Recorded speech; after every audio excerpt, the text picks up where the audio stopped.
Assalomu alaykum hurmatli radio anglag'uvchilar. Adabiy anglatish programmamizni anglashinglarni qarshi olamiz. Bugungi programmamizda yozuvchi Xolida Isroilning Qumluqning tushi nomli asarlar to'plamining davomini anglatamiz. Voy qandoq qilay, mening qizlarim naladi. Kimlarning qo'lida xo'rilib yurdi qandu. Nima kunlarni ko'ryotdi qandu. Her qaysini taqqobdan bilaman. Chechini parqiritib tarashib olganing bilan insof yo'q senlarda. Onam meni, dadam meni. Nemishqa orzulabdiki, mening bundaq bo'larimni nemishqa o'ylamoqdiki.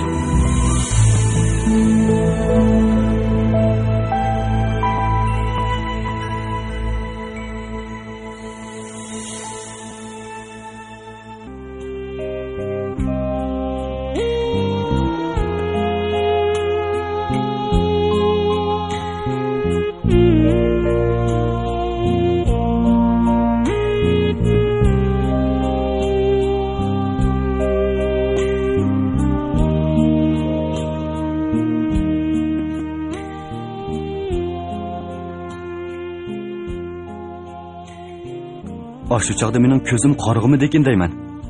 Hamroxon ko'z oldimda yursa, qandoq bo'lib uni emas sina olgan bo'g'aytdim. Sen meni mollaga o'qitib olganmiding ya? Havzxon uning gapiga kuldi. Yuragida qaynagan yig'a uning og'zidan kulki bo'lib chiqdi. Ammo ishchi zahardek ochiq zardab qutuldi. Kechida yilon chiqib olgandek to'lg'inib chiqdi. Kirpik qoqmadi. Oraliqda ozgina ko'z yumgan bo'lsa-mu, qora besib uyg'onib ketdi. Shu qop-qorong'u uzun kechida u Abdulla bilan noinsof Amraxondan o'ch elishning xilma-xil planlarini tuzib chiqdi. Atdiganda Amraxon bilan bo'lsa yaxshilikcha, bo'lmasa yomonlikcha gaplashmoqchi bo'lib berib edi. Amraxonning mo'rmis eri uni onasininkiga ketgan deb uyga kirgizmadi. Havzixon cho'pni kesib bo'lib belini ruslashiga kimdir biri o'ylig'i palaqshib yugurib kirib keldi. Havzixon, voy Havzixon, qaqla burningizning ostida tomosh qilib olsa nima qilib o'ltirgansiz? Bo'ling deyman, bo'ling. Abdulloh uni yiliqi bir nima bilan cho'naklikda. Havzixonning ko'z oldida chaqmoq chiqilgandek, xiyolida nimadir bir narsa gursildab yiqilgandek bo'ldi. Nimalardir qaraslab sunib vayron bo'ldi. Ko'zlaridan o't yenib, vujudini titrak bosdi. U xudini yo'qotgan holda sirtqa qarab yugurdi. Qo'lida osh pichoqini mahkam tutib olgan edi. Pichoq sepining barmoqlariga petib og'riyotganligini sezmaydi. Orqasida paloqlab yugurib yurgan Muhtaramxonni, do'qmushdagi koltitamdan marab turgan Ro'zimataxonni ko'rmaydi. Yop-yeshil etizlikning o'ttirsida uy tarafga orqasini qilib yonma-yon o'ltirgan Abdulla bilan Hamroxon monumentdek ko'zga tashlanadi. U bir tarafini uy, qolgan tarafini so'qma-tom o'rab turadigan xoli joy edi. Havzixon necha vaqtdan beri ularning mushu yerda uchrashadiganligini nemishqa o'ylamagan bo'lg'aydi. Uning ko'zlaridan o't yonadi. Ko'kragi bir ko'tarilib, bir tushadi. Put-qo'llari sezilmas titraydi. Xiyolida bo'lsa, cheksiz g'azabdan boshqa hech narsa yo'q edi. U ularga bir necha qadam qolganda, ishning cho'ng'iga chiqib qilishidan qo'rqqan Muhtaramxon orqa tarafdan to'ldi. Abdullahxon, voy Amraxon, jinonlarni afqichinglar. O'ltirganlar sakrab qopib ketishdi. Abdulla keyniga qarab, sal temir qilgandek qildi-yu, darhol hushini yig'ib, Hamroxonning qo'lidan tortganicha oldi tarafga qarab uchqandek yugurdi. So'qma tomg'i lappida sakrab chiqib bo'lib, Hamroxonni tortib olishga ulgurolmaydiganligiga ko'z yetib, o'zini tomning nersiga otdi. Hamroxon u yoq bu yoqqa yugurib, tomg'i eslib yiqib chiqolmagandan keyin qo'llari bilan beshini to'sib olishga aron ulgurdi. Havzixon Hamroxonning chechidan qamollab tutib oldi. Shu hamon uning qo'lidagi pichoqqa yo'ltirab ketdi. Jirqirab chiqqan qon tomg'i Havzixonning yuziga, qo'llariga cho'chirdi. Hamroxon asta beshini burdi. Uning uzun-uzun sarg'ush kirpiklari o'rab turgan. çanıqıdan chiqib ketilgandek yo'g'on echilgan ko'zlari liqqida yoshga to'ldi.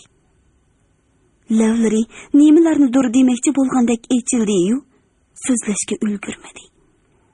Butun badani lossida bo'shab, tam tuviga yiqildi. Qo'lidagi pichoqni yana ko'targan Havzixonning ko'zi qo'rqinchdan olaygan shu yot ham jonsiz ko'zga tushgan hamon elishib qolgandek birdil jinining boricha chirqiravatdi. Pichoqni qon bilan bo'yalgan ko'kat ustiga tashlab orqasiga yugurdi. Osmonning qa'rida g'oyat zo'r bir parcha yolqindek lo'g'ildab esilib turgan quyosh yer jahonni to'nirdek qizitishga boshladi. Zamin quyosh ostida holsiraydi. Uning bag'ridagi barcha mavjudot issiqdan tunchiqib bo'shishib ketgan edi. Bog'lar va hovlilardan na qushlarning qanot qiqishlari, na norasidalarning kulkisi anglanmaydi. Suyu qurib ketgan eriqlar chak-chak yerilgan. Qadamda bir uchirib turadigan qiyri yo'q daraxtlari yo'g'on yaproqlarni ma'yus sangiltishgan edi. Ora bog'ning bog'lari orasidan so'zilib chiqib cho'l bag'riga ishkirlab ketgan. Cho'g'dek qizib ketgan sahro yo'lida bir ayol ko'zini yerdan olmay ketib boradi. Yalang boshdoq, qop-qora sochlari ko'zlarini to'sgan. Chiroyi o'likninkidek tatargan edi. Cho'nqur o'ltirishgan. Tush ko'rayotgan kishininkidek ko'zlari kishini aymantiradi. Yuzida ko'nglining oldida qaytishgan qop-qora qondoqlari ko'ziga cheliqadi. Dada, bechora dadam. Xayolida shu so'zlarni takrorlaydi. U so'zlarning orqasida faqat poyonsiz bo'shliq, qayg'unimi, shodliqnimi, azobnimi sezmas bo'lib ketgan cheksiz bequtliqlar bor edi. Bosh ustida quyoshning rahimsizlik bilan qizdirayotganligini, kul rang cho'lning o't ketgandek lovuldab yenayotganligini, o'shqig'icha keladigan to'pining putlarini kuydirayotganligini, yuz ko'zidan eqib tushib, qon yo'qlari bilan qo'shilib og'ziga qo'yilayotgan tarning ochiq qonsiqligini sezmaydi. Gaz bog'lab ketgan lavlari, "Dada, bechora dadam", debli pichirlaydi. Ammo nervisi, sezgu a'zolari bu so'zlarning ma'nosini va dahshatini tushunishdan yiroqda edi. Shu holatda qanchalik mo'dekin, bir oymi, bir kunmi, u buni bilmaydi.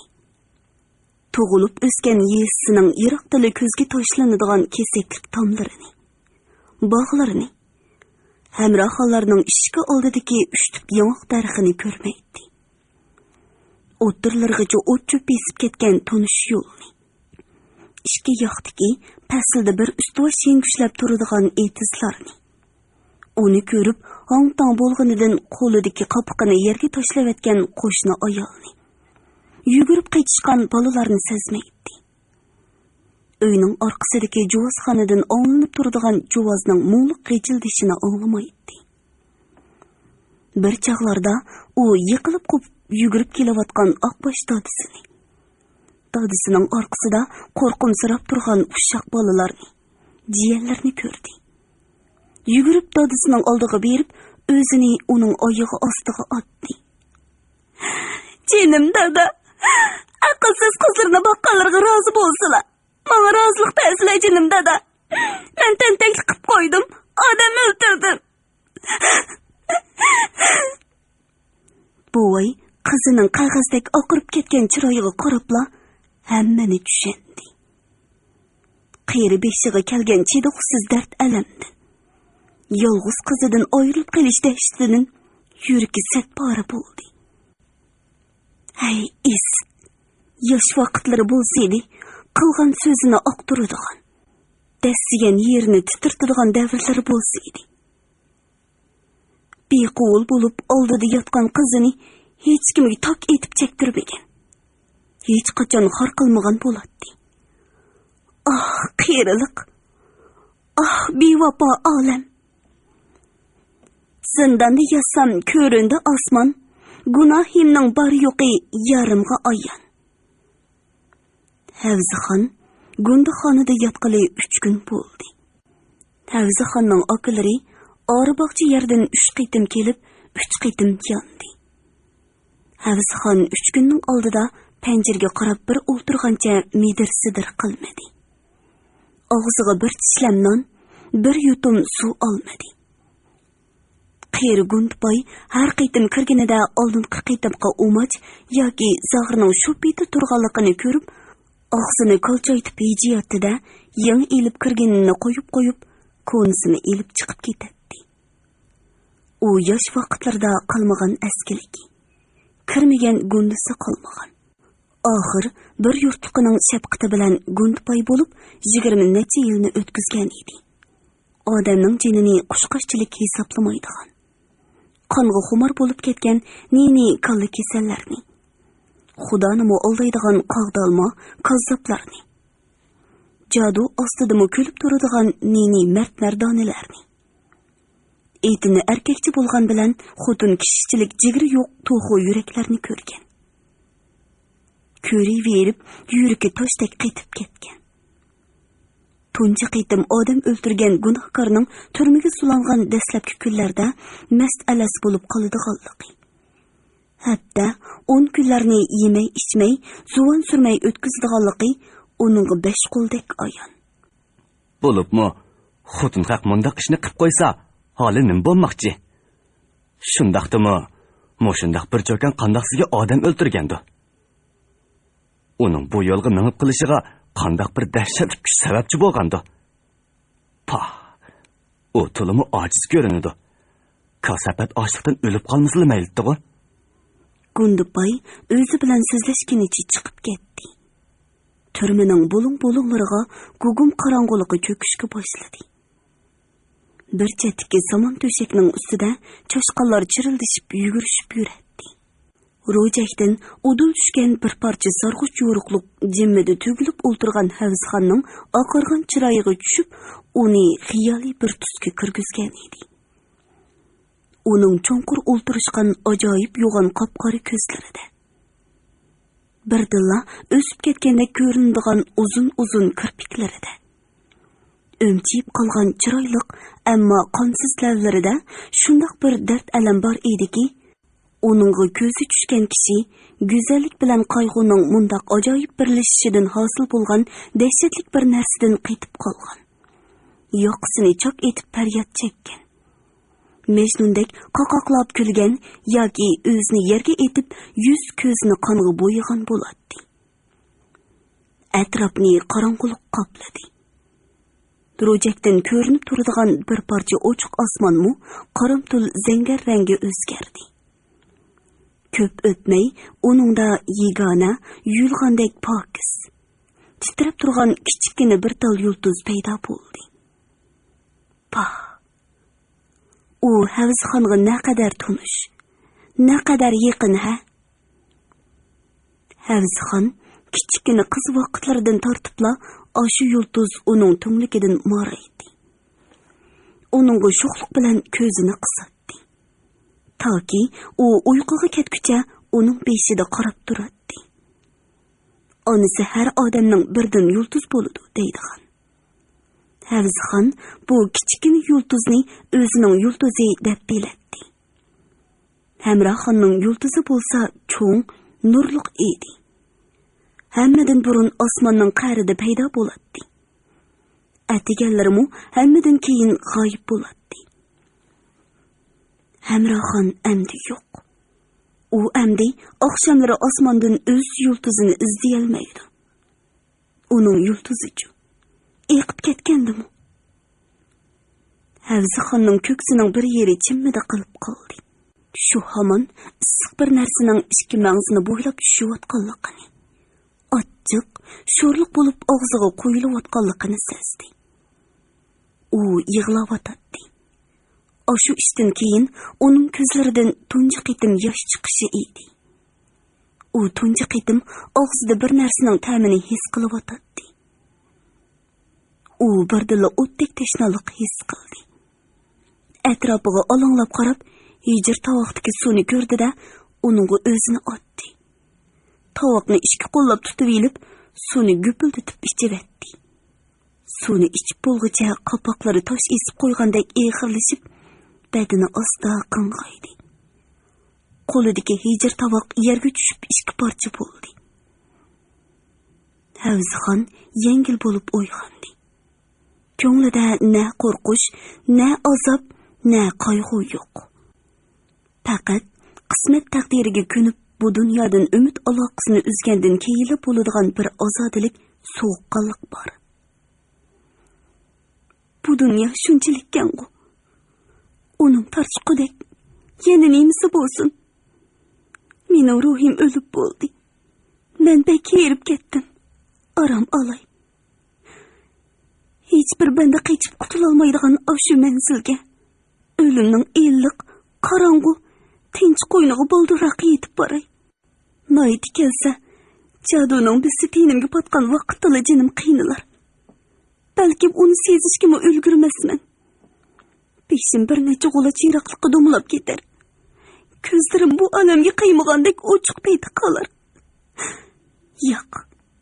Közümni yumup alay. Kandaklı bolsun yumup alay. Kişiler etrafımni uğruvelip. Esit, ecep çıraylık çokan idi. Vakitsiz ketdiydi yişer. Bu çağda ruhim allaqaçan o alemge. Anamның, Emrahanның yeniği berip bolar. Rastılı ruh ölmemdi gandu. Rastılı mümkün nekirler sorakı tartamdı gandu. Hilimu esimde. Kiçikimde hilaka açık yaman kusu molladın. Molla, dünyadaki hem iş Hudanın iradesi bilen boluduğan tursa, münkir nekirler yeni nemi üçün bendilerini sorakı tartıdı dep sorudu. Molla meni kupurluk kıldı dep bek hapı bolup, dara bilen urup alıqallarimni qonitib etken. Şu çağda Emrahan yugurip çıkıp Molla'nın putuğu eslep elip. Jenim Molla, Havzixanı urmysıla, onun ornuğu meni ursıla dep yığılap turup algan idi. Yığılgandymı şunda qattiq varqırap yığılgan idi. Molla meskiyen putu bilen onu bir tepip yıqtip etken. O yeni ömlep kopup Molla'nın putuğu eslep algan. Anam Emrahanı bir tal kızının hemrahi edip yaxşı göretdi. Emrahansiz gelidin kıza ötmeydi. Kündü körüp turmusu közüge uyku gelmeydi. Bir qıydım, dadam bana kızıl tavardan köňlek elip gelgende. Anam Emrahan'gımı alğaç gelmepler dep dadam xapı bolgan idi. Ah Huda, kız bala neymiş kımı çoğun boludu gandu. Neymiş kımı? Yeni 3 gün öttü. Yeni şu bolongda yüzünü tizigi yıkıp olturgan Havzixan hiyalida qiyri dadısı. Akılarını köretdi. O her bir eğiz sözü, hareketini hiyal aynigidin ötküzetdi. Biçara dadam, 4 gündülü bölekçili qiyirip ketipdi. Mağa qarab tökülüp turudu. Yığdın başkaga ağzı kelmeydi. Seni bu yerden sak salamet elip çıkmasam közüm yumulmaydı. Yerlerimni, beğimni, tağdaki mallarımni, öy bisatlarımdan barını setip bolsumu seni ambaldan tılıp alımen. Yamını gelse adam yığıp bu gunduxanını kök uçurup etime. Karçıgıdek akıllarım ba, arbağının nini erkekleri ba. Hem kılman kızım deydi. Bir günahkar kızların dep arbağlıklarını ölümge tutup esla bulmaydı. Men ölümge layık, yürükü ölüp bolgan adamman. Hayat yürüsem o ayığım astadaki zemin gumu, insan gumu payda yok. Hiç kimge zerrece hoşallık beğişley almayman. Kişiler menin sayemden çötüşüydü. Narasidiler meni gözü arvahını köygende korkup qaytışıydı. Uruq tuqqanlarım menden namus qılıdı. Ah, mana dozaq rava. Obdan dada, yerlerini, bağlarını, tağdaki mal vorallarını, öy bisatlarını kızıl güldek nevrileri üçün saklap koysula. Şunda qılsıla, jenim dada. Men öz jenimge echinmayman. Emrahan'gılı çıdımayman. Meni deysila, men ölgenden keyin namızımni düşürsila. Toy ornada çıkarsıla. Meni anamның yeniga koysula. Emrahan'ımı açtırıp menin yenimge koydursula. Emrahan bilen taş ornumuz. Salasınımız bir bolsun. iç o'rnimiz bo'lak bo'lsin. Kichik akam Abdulla degan pasandani yer tishlatmay qo'ymayman deydi. Yuragim suv bo'ldi. Yo'q jinim aka, men sizlarning Abdulla uchun aziz jonlaridan ayrilib qolishlarini xohlamayman. U uningga arzimaydi. U mening qo'limdan pichoqni tortib olaydi. Hamroxonning jinini saqlab qolaydi. Ammo u unda qilmadi. Hamroxonni tashlab qochdi. Hamroxon o'ldi. Mana men jinimdan ayrilish oldida turaman.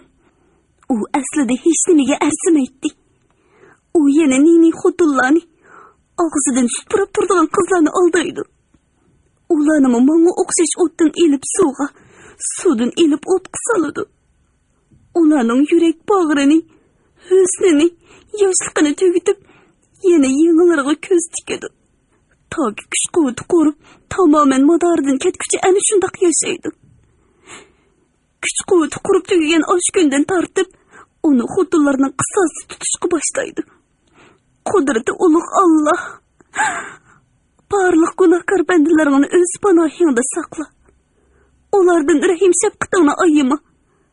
Banda ana shundoq narsa. Sen uni shundoq yaratgan. Havzixon nemishqidir tunji erini, uning hayosiz ko'zlarini, qip-qizil, turum-turum bo'lib turadigan yo'g'on bo'ynini, iyiq topinidek qo'llarini asladi.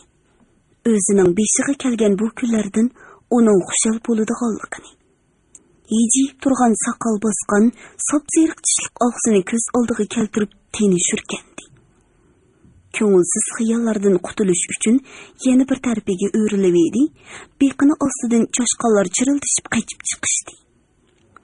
Ko'zi amdil ilingan Havzixon eshikning g'ijildishidan cho'chib uyg'ondi. Eshik ochilib yepildi. Qorong'ulikda kimdir birining tez-tez nafas olgan tevishi anglanadi. Havzixon shaqqida o'rnidan qopib o'ltirdi. Kim? Eshik tubida qorayib ko'ringan soya ship-ship qilib yaqinlab kelishga boshladi. Havzixon soyaga ko'zlari telib ketgudek tikilib qaradi. Birar javob kutib, jimmada turdi.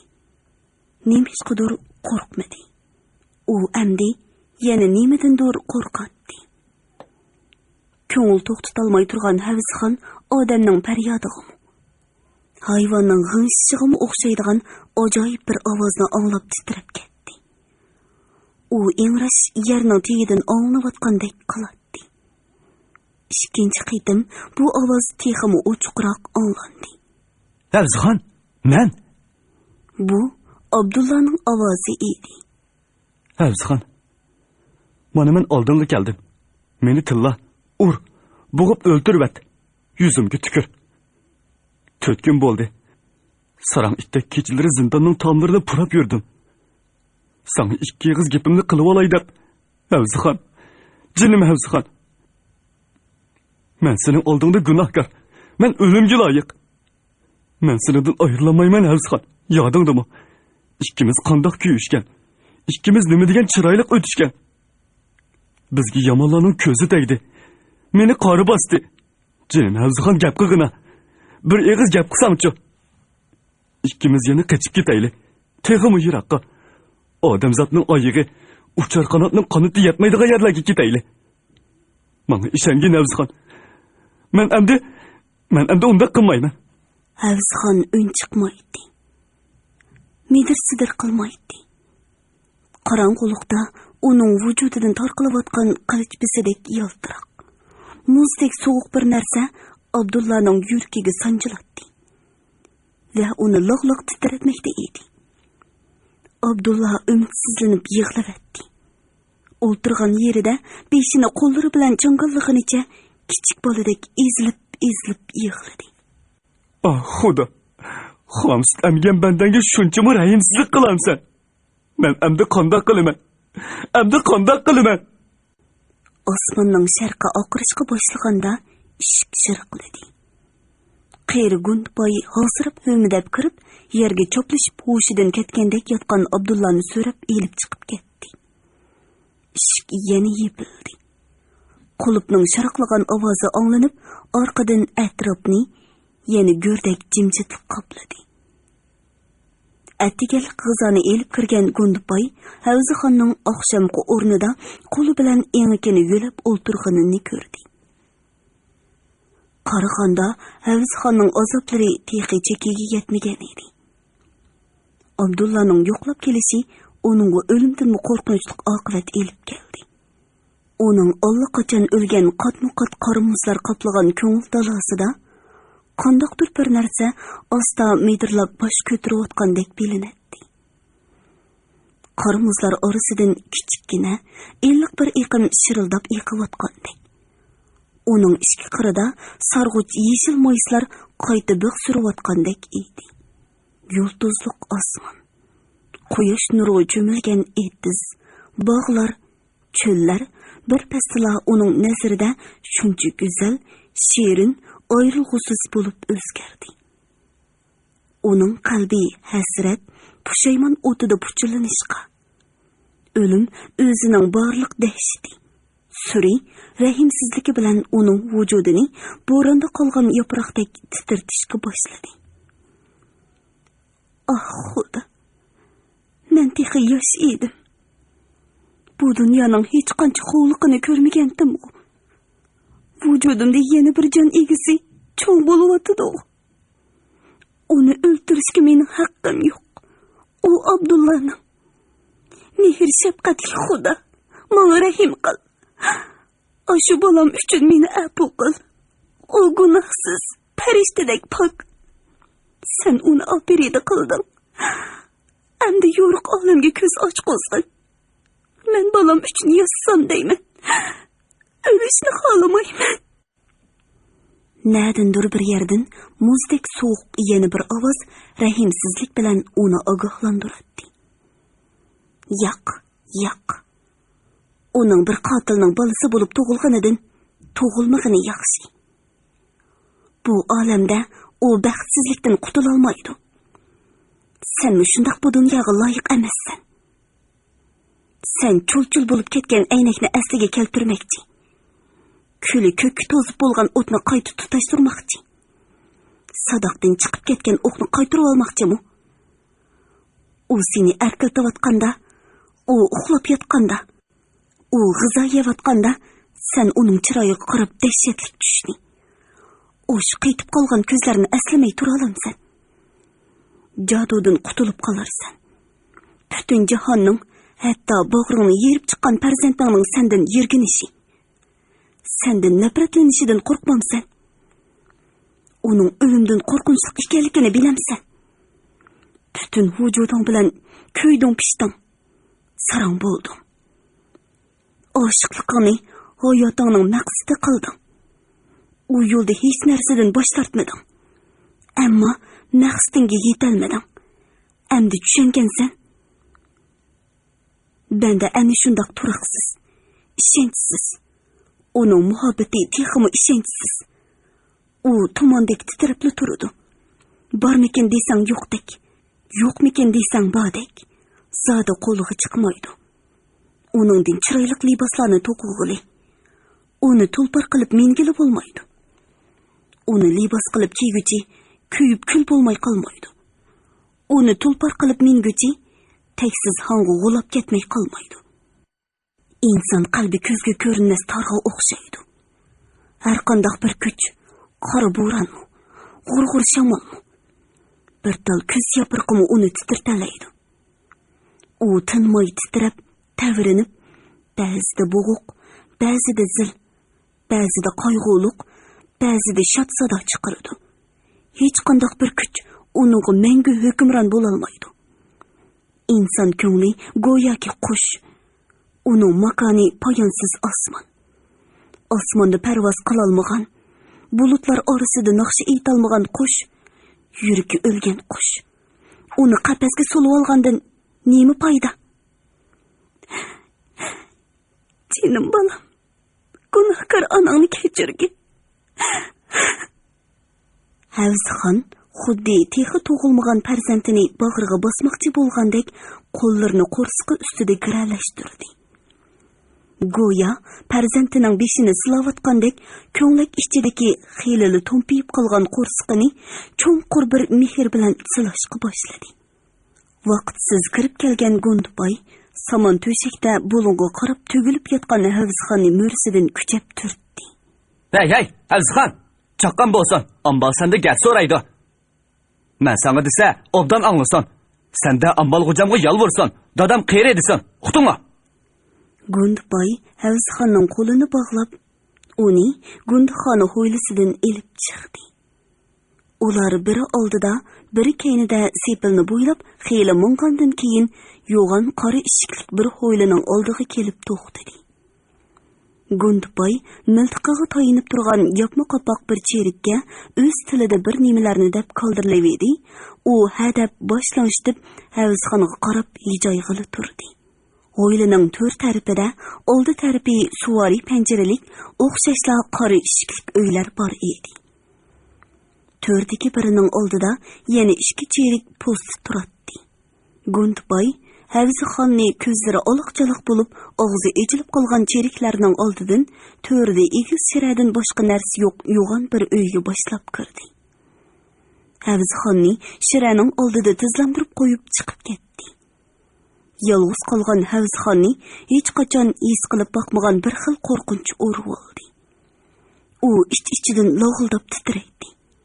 Titrakni kuchi bilan bosmoqchi bo'ladi-yu, bosolmaydi. Beshini ko'tarib atrofga qarashga petin olmaydi. Tuyuqsiz ishikda turgan ikki cherik putlarini shoqqida qilib juplab, tik turib kimdir biriga hurmat bildirdi. Birining shipildab mongan oyoq devishi anglanib, Havzxonning yenidan qarilatdi. Uzun qora tovar chopan kiygan biri shira tarafga ishtik o'tib ketdi. Arabog'liq Havzxon sen bo'lamsan? Hech qanday suri yo'q. Sal yasalmariq bu ovoz Havzxonning ko'nglidagi qo'rqinchni birdila tarqitib etdi. Ha, men bo'laman. Gunohingni bilamsan? Bilaman. Men odam o'ldirgan qotil. O'limga loyiq ekanligingni bilamsan? Bilaman. Agar Ambalning ovozi birdilla uzildi. Choyondek siyriq chiroyidagi pichoq bilan tilib yosig'andek ko'zlarida. Terisi tortishib turadigan javg'aylarda ayrim chog'larda g'ilpal ko'rinib qoladigan sirliq bir kulki paydo bo'lib, sirtqi chiqib turadigan uzun tishlari hengiyib ketdi. Men sening danqingni burunla anglagan. Sendek chiroyli ayolni o'ltirishga qandaqmi qo'l basan? Uning ustiga dadammi menga ko'p yolurdi. Shunga men seni qutuldirib olay deyapman. Lekin birli shartim bor.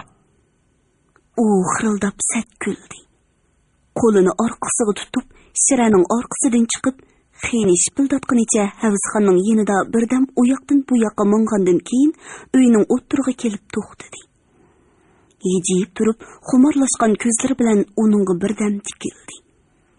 Orqadan xuddi chiroyidekla siyriq, terisi tortishib turadigan uzun tirnoqli qo'lini uzatib, Havzxonning enkini ko'tardi. Ammo Havzxonning ko'zlarini ko'rolmadi. Faqatla uning ko'zlarini to'sib turgan ko'l levidagi Majnun taldek uzun ham qo'yiq kirpikini yaqindan ko'rib, "Tova, kirpikga shundoq uzun bo'ladi-ki-na?" deb hayron qoldi. Havzxonning yerga qarab elishini tortinchoqlik deb tushunib, o'z-o'zidan mamnun bir ohangda gapini davomlashtirdi. "Shart shuki, men seni kichik xotinlikqa olaman. Cho'ng tatayga uqtirmay, shahardan sana ayrim uy ep beraman. Agar Orbog'da turman desangmi, ixtiyoring. Qandaq deysan?" U so'zlagancha o'zini tutolmay qoldi. Sal yovvoyiliqqa chiqib turgan bu sahro ko'zli bilan o'tkazadigan lazzatli minutlarni yelitidilla ko'z oldiga keltirib, qin-qiniga sig'may ketdi. U uning yo'q deb qilishini, o'zidek bir katta, shafqatli hukmronning rahmatini rad qilib etishni asli xiyoliga keltirmaydi. "Qandaq, rozi bo'larsan? Menga kichik xotin bo'lsang, haddi hisobsiz rohat ko'rsan. Salla emas, dadang, urug' tuqqanlaringni hammasi rohat ko'rdi." "Yo'q, men rozi emas. Meni o'limga buyuring." U tuyuqsiz chiqqan bu ovozdan dangada cho'chib gapini davomlashtira olmay qoldi. Xato anglab qoldimi nima degandek ko'zlarini chekchaytib Havzxonga tikilib qoldi. İkinci qitim texmi aniq anlagandan keyinla qo'liqiga ishinib, ko'nglidagi hayronlik gangrashning o'rnini cheksiz qahr-g'azab egalladi. Va bu qahr-g'azab borgan sari kuchib, oldida jimmida turgan bu ayolni dastlab chaylab etkisi, bo'g'ib o'ldirib etkisi keldi. Voy, siz xudon, seni odam ko'rib desam texi. Havzxon amdi ko'zlarini yerdan elib, uningga to'p-to'g'ri qarab turdi. Bu ajoyib go'zal ham g'amkin ko'zlar uning hamma urinishlarining bekor ekanligini uqtirgan edi. U darhol Shiraning orqasiga o'tdi. Gundupoyni chaqirib, Havzxonni chiqarib etgandan keyin yo'g'on bir parcha oq qog'ozni oldiga yeyib, uningga mo'y qalam bilan qatli qilinsin degan xatlarni yozdi. Orqadan mo'y qalamni tashlab, beshini qo'llari bilan jangolladi. Dunyoning oxirgi kuni, zamoniy oxiri yetib keldi. Shundoq, bu zamon oxiri. Havzxon uchun hayotlik, muhabbat, qayg'u va shodlikdan iborat hamma oxirlashgan kun. U atiganda Gundupoyga pul berib, bir quti upi bilan bir siqim o'sma akirgizdi. O'smani hijr tovoqning kayniga siqib bo'lgandan keyin paxtalik jiltkisidan ozroq paxta sug'urib elib, talkuch yasadi. Yonchuqidan kichkina aynakni chiqarib, oxirgi qitim qaradi. Shu qoshlar, ko'zlar, shu lavlar rostini chirib ketarmi? Qurt qo'ng'izlarga yem bo'lib ketarmi? Havzxon oldirmay o'sma qo'yishga boshladi.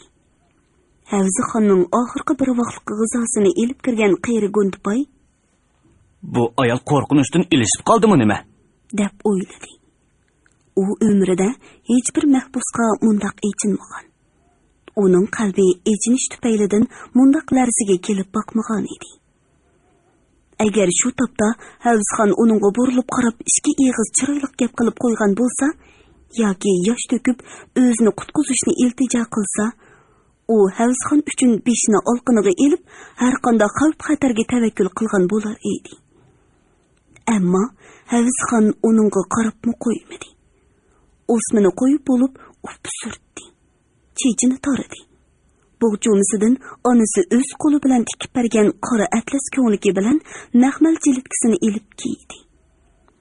Beshiga qora chumbilini ortib, qibliga qarab tiz cho'kdi. Hurmatli radio anglag'uvchilar, yozuvchi Xolida Isroilning Qumliqning tushi nomli asarlar to'plamini bugun mush yergacha anglatdik. Davomini atidagi programmamizda anglag'aysizlar.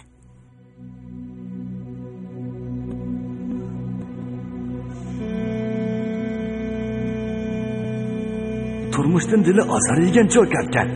Cho'ngroq bo'lsa-mu, o'zini hurmatlaydigan bir kishini xohlaydi ekan. Kapitalizm yo'liga mangan huquqlar, tarixiy aksil inqilobchilarning inqilobiy on bilan bir yerda yetishiga ruxsat yo'q. Dada. Dada. Sen nima qilib ketding, dada? Dada. Men sana, oilamizga, buruq-turumliq ichida o'tib ketgan yillarimga ichinman. Sen huquq uchun yashading, kurash qilding.